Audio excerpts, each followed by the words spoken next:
पाकिस्तान ने इस कदम को आक्रामकता की कार्रवाई बताते हुए चेतावनी दी है कि जल संधि में किसी भी प्रकार का हस्तक्षेप युद्ध की कार्रवाई के रूप में देखा जाएगा। पाकिस्तान ने भारतीय विमानों के लिए अपना हवाई क्षेत्र बंद कर दिया है और सभी द्विपक्षीय संधियों को निलंबित कर दिया है। पाकिस्तान की लगभग 80% कृषि भूमि इन्हीं पश्चिमी नदियों के पानी पर निर्भर है। पाकिस्तान इस मुद्दे को संयुक्त राष्ट्र और अंतर्राष्ट्रीय न्यायालय में ले जा सकता है। दोनों देशों के बीच यदि शिमला समझौते की शर्तें समाप्त होती है तो सीमा पर तनाव बढ़ सकता है और युद्ध की संभावना पैदा होती है। कश्मीर के पहलगाम में आतंकवादियों द्वारा 26 निर्दोष पर्यटकों की हत्या करने के बाद भारत द्वारा उठाए गए कठोर कदमों से पाकिस्तान पानी की एक एक बूंद के लिए तरसने वाला है। भारत सरकार ने करीब 6 दशक पहले किए गए सिंधु जल बंटवारे का समझौता रद्द कर दिया है। भारत ने सख्त रवैया अपनाते हुए पहली बार इंडस वाटर ट्रीटी को सस्पेंड किया है।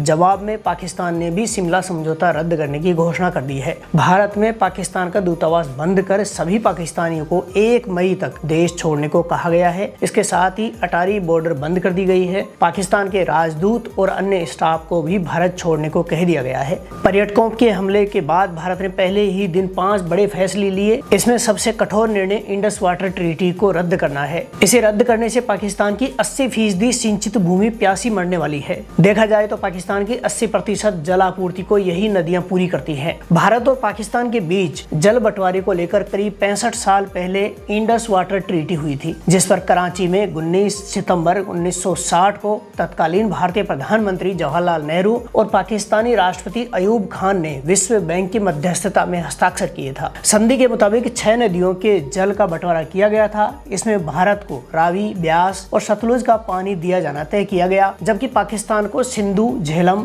और चिनाब नदी का जल दिया जा रहा है। भारत को पश्चिमी नदियों तक सीमित उपयोग की अनुमति है, जैसे कृषि, घरेलू उपयोग और रन ऑफ द रिवर जल विद्युत परियोजनाएं। दोनों देशों ने एक स्थायी आयोग का गठन किया था, जिसमें प्रत्येक देश से एक आयुक्त होता है। संधि में एक तरफा समाप्ति का कोई प्रावधान नहीं है। हालांकि भारत ने 23 अप्रैल 2025 को जम्मू कश्मीर में पहलगाम में हुए आतंकवादी हमले में 26 लोगों की मृत्यु के बाद संधि को निलंबित कर दिया। पाकिस्तान ने इस कदम को आक्रामकता की कार्रवाई बताते हुए चेतावनी दी है कि जल संधि में किसी भी प्रकार का हस्तक्षेप युद्ध की कार्रवाई के रूप में देखा जाएगा। अब सवाल ये उठता है कि सिंधु जल समझौता रद्द करने से पाकिस्तान पर क्या असर हो सकता है। पाकिस्तान में खेती की 80% जमीन यानी 4.7 करोड़ एकड़ एरिया में सिंचाई के लिए पानी सिंधु नदी प्रणाली से मिलता है। पाकिस्तान की नेशनल इनकम में एग्रीकल्चर सेक्टर की हिस्सेदारी 23% है। इससे 68% ग्रामीण पाकिस्तानियों की जीविका चलती है। ऐसे में पाकिस्तान में आम लोगों के साथ साथ वहाँ की बेहाल अर्थव्यवस्था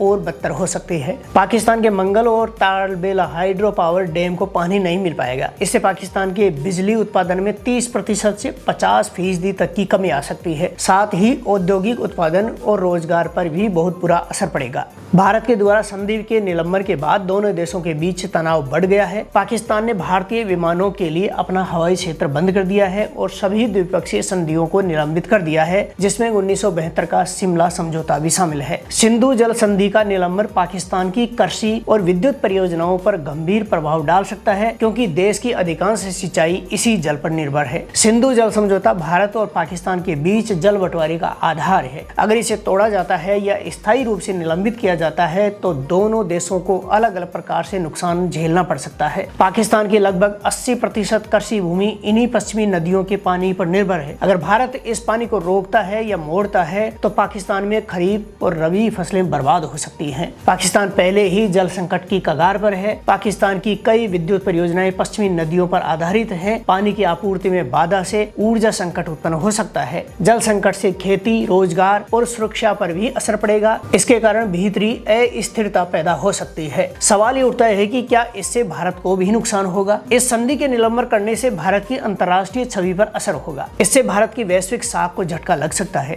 पाकिस्तान इस मुद्दे को संयुक्त राष्ट्र और अंतर्राष्ट्रीय न्यायालय में ले जा सकता है। इससे भारत को अंतर्राष्ट्रीय मंचों पर राजनीतिक दबाव झेलना पड़ सकता है। चीन पाकिस्तान का समर्थन कर सकता है, जो भारत के लिए रणनीतिक रूप से खतरनाक हो सकता है। खासकर ब्रह्मपुत्र नदी जैसे संसाधनों पर बुरा असर पड़ सकता है। यदि भारत पानी का पुनः उपयोग करने लगे तो नई बांध परियोजनाओं में स्थानीय समुदायों में विस्थापन और विरोध हो सकता है। संधि रद्द होने से पाकिस्तान को तत्काल और गंभीर नुकसान होगा, क्योंकि उसकी जीवन रेखा समान रूप से सिंधु प्रणाली पर टिकी हुई है। भारत को दीर्घकालिक कूटनीतिक कूटनीतिक और रणनीतिक नुकसान हो सकता है, विशेषकर अगर इसे वैश्विक कानूनों की अनदेखी के रूप में देखा गया तो। भारत संधि को एक हथियार की तरह प्रयोग कर सकता है, लेकिन इसका उपयोग सावधानी और राजनीतिक दृष्टिकोण से किया जाना जरूरी है। भारत के इस कदम के बाद पाकिस्तान ने भी शिमला समझौता रद्द कर दिया है। यहाँ पर यह समझना जरूरी है कि शिमला समझौता क्या है और इससे भारत को क्या नुकसान होने की संभावना है। 1972 में भारत और पाकिस्तान के बीच एक ऐतिहासिक समझौता हुआ था जो शिमला समझौते के नाम से जाना जाता है। इसे दोनों देशों के नेताओं, भारतीय प्रधानमंत्री इंदिरा गांधी और पाकिस्तान के राष्ट्रपति जुल्फिकार अली भुट्टो ने साइन किया था। इस समझौते का मुख्य उद्देश्य भारत और पाकिस्तान के बीच युद्ध विराम को सुदृढ़ करना और कश्मीर सहित दोनों देशों के विवादों का शांतिपूर्ण समाधान खोजना था। समझौते के तहत कश्मीर का विवाद दोनों देशों के बीच द्विपक्षीय बातचीत के माध्यम से हल किया जाना था। इसका मतलब यह है कि कश्मीर से संबंधित मुद्दों को संयुक्त राष्ट्र के पास नहीं भेजा जाएगा। दोनों देशों ने एक दूसरे के मामले में हस्तक्षेप न करने का वचन लिया। समझौते में युद्ध के दौरान पकड़े गए युद्धबंदियों की अदला बदली का प्रावधान था। शिमला समझौते के रद्द होने से भारत और पाकिस्तान के बीच सीमा विवाद और तनाव फिर से बढ़ सकता है, जो कि दोनों देशों के लिए सुरक्षा के लिहाज से चिंताजनक होगा। शिमला समझौते के अंतर्गत कश्मीर विवाद का हल द्विपक्षीय वार्ता के जरिए खोजने की बात की गई थी। यदि ये समझौता रद्द होता है तो कश्मीर विवाद फिर से अंतर्राष्ट्रीय मंच पर लाया जा सकता है, जो कि दोनों देशों के रिश्तों को और जटिल बना सकता है। दोनों देशों के बीच यदि शिमला समझौते की शर्तें समाप्त होती है तो सीमा पर तनाव बढ़ सकता है और युद्ध की संभावना पैदा होती है। समझौते के रद्द होने से दोनों देशों के बीच कूटनीतिक और सैन्य संबंधों में संकट भी आ सकता है, जो द्विपक्षीय शांति और संवाद को कमजोर कर सकता है। भारत और पाकिस्तान दोनों ही दक्षिण एशिया में प्रमुख शक्ति हैं। यदि दोनों देशों के रिश्ते बिगड़ते हैं तो पूरे क्षेत्र की स्थिरता पर प्रभाव डाल सकता है। शिमला समझौता एक महत्वपूर्ण कूटनीतिक उपलब्धि थी, जिसे भारत और पाकिस्तान के बीच शांति की स्थिति को काफी हद तक कायम किया था। हालांकि पाकिस्तान कभी